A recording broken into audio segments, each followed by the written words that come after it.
Oui, oui, oui. Voilà ce qui se passe quand on oublie des trucs. Vous voyez là, bourré de teigne. Alors j'ai regardé ça. Du coup, j'ai fait le tri de ce stockage là. Alors ça va, finalement, il n'y a pas trop de dégâts. En fait, la plupart, elles sont... c'est des ruchettes sans fond, celles où j'ai coupé le fond. Donc il y a beaucoup d'air qui circule. Et le seul truc que je crains, c'est que le soleil tape sur les rayons de cire. Mais j'ai fait en sorte que ça soit pas possible. Ce qu'il faudrait, c'est un appentis. Mais j'en ai oublié quelques-unes comme ça, comme celle qui est là par terre, là, avec le couvercle et le fond. Et on va voir tout de suite à quoi ça ressemble. Alors, j'en ai déjà ouvert une. On va, voilà quoi. Bon bah c'est bon pour la fonte. Hein, alors en plus, elles grignotent le polystyrène. Hein. Elles en font des confettis. Alors on va regarder celle-là. J'espère que ça sera cadré, ouais. Ouais.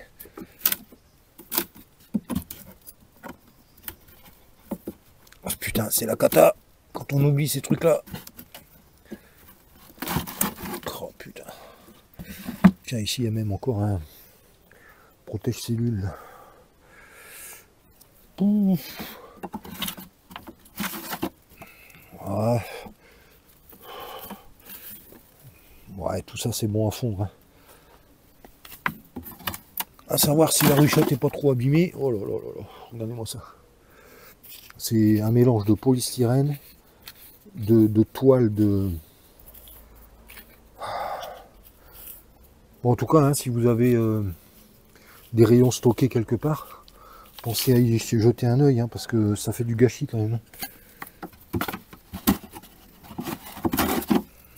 Putain, non mais sans déconner quoi. Putain, fait chier quoi. Et la ruchette, ben encore là ça va. J'ai déjà connu pire. Elles ont grignoté, mais elles m'ont pas fait du gruyère. Encore que là, si sur le bord, elles ont grignoté.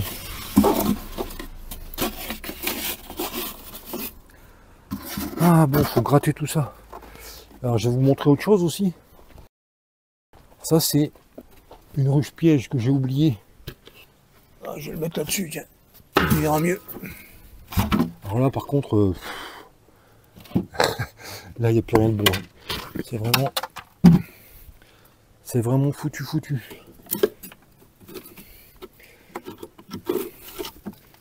Voilà quoi, du gruyère. Hein? Alors du coup, bah...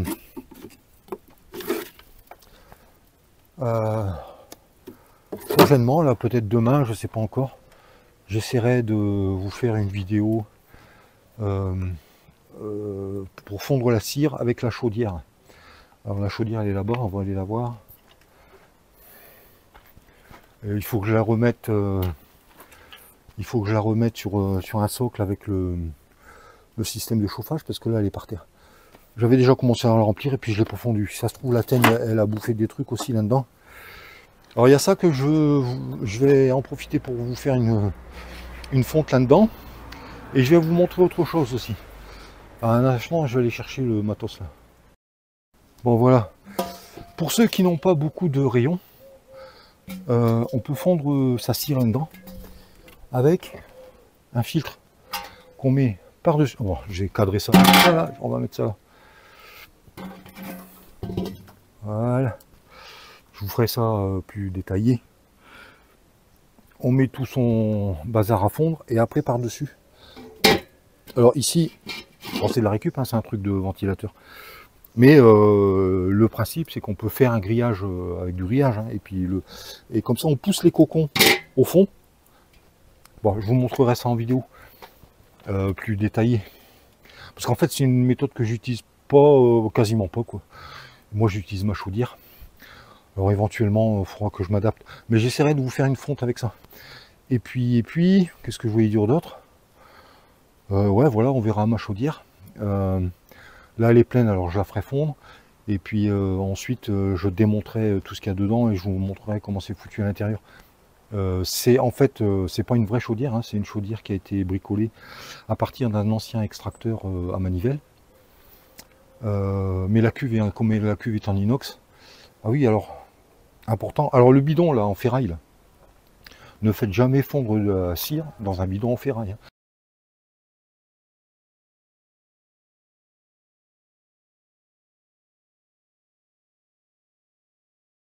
Votre cire, elle va devenir dégueulasse. Elle va devenir, enfin, bon, dégueulasse, mais elle va devenir plus brune. Tiens, j'ai un vieux pain là que j'ai depuis pas mal d'années, je vais vous montrer ça. Aujourd'hui, il n'y a pas beaucoup de soleil, alors je ne sais pas si l'éclairage va être suffisamment bien, mais on peut nettement voir que voilà, ça c'est de la vieille cire. C'est des cadres de corps qui ont été refondus. Mais j'avais fait ça il y a longtemps dans une cuve en ferraille. Et voilà ce que ça donne, une cire brune, comparativement à une cire... bon, l'éclairage est pas bon, vous n'allez pas voir comme il faut, mais une cire... ça c'est une première fonte. Hein. Par rapport à une cire qui a été fondue dans de l'inox, il n'y a pas d'oxydation avec la ferraille, quoi. Bon là on voit que c'est la première fonte. Il y a encore toute une partie de propolis là, à éliminer. Alors moi je recoupe mes pains là, pour purifier, je recoupe. Et puis cette partie-là, je la refonds une deuxième fois avec d'autres déchets. Et petit à petit, bah, voilà, on arrive à purifier la cire. Alors là, j'ai un autre pain qui a pris le soleil. La cire, elle a blanchi. Alors il n'a pas été gratté encore, hein, il y a encore de la saloperie. Mais pareil, on voit la couche. On voit la couche où il y a une couche de propolis. Alors c'est de la cire mélangée avec la propolis. Alors en coupant, on récupère la plus belle partie qu'on peut refondre pour la repurifier. Et cette partie-là, en la refondant avec d'autres déchets, on réobtient un pain où il y a plus de propolis, peut-être la moitié, quoi. Mais il y a encore une partie qui va être bien jaunie, bien propre. Ce qui n'a rien à voir avec ce pain tout noir là. Je ne sais pas ce que je vais en faire de ce truc-là. Ça fait des années que j'ai ça. Il y a même de la teigne qui a essayé d'y pondre dedans, mais elle n'arrive pas à se développer là-dedans. Bon voilà, en tout cas, si vous voulez voir prochainement, donc il y aura une vidéo sur la fonte de la cire, qui sera donc aussi en même temps une sorte de suite de la vidéo que j'avais fait avec le fondoir solaire, puisque je vais passer dans... Bon, ouais, si je vous montre, allez. Voilà, ça c'est une partie du grattage que j'avais récupéré dans le fondoir solaire en baignoire. Là. Donc on peut voir qu'il y a quand même de la belle cire. Et tout ça, je vais le repasser dans ma chaudière. Et aussi, j'en ferai avec la bassine, là, pour vous montrer... Hop là, ça va se casser la gueule.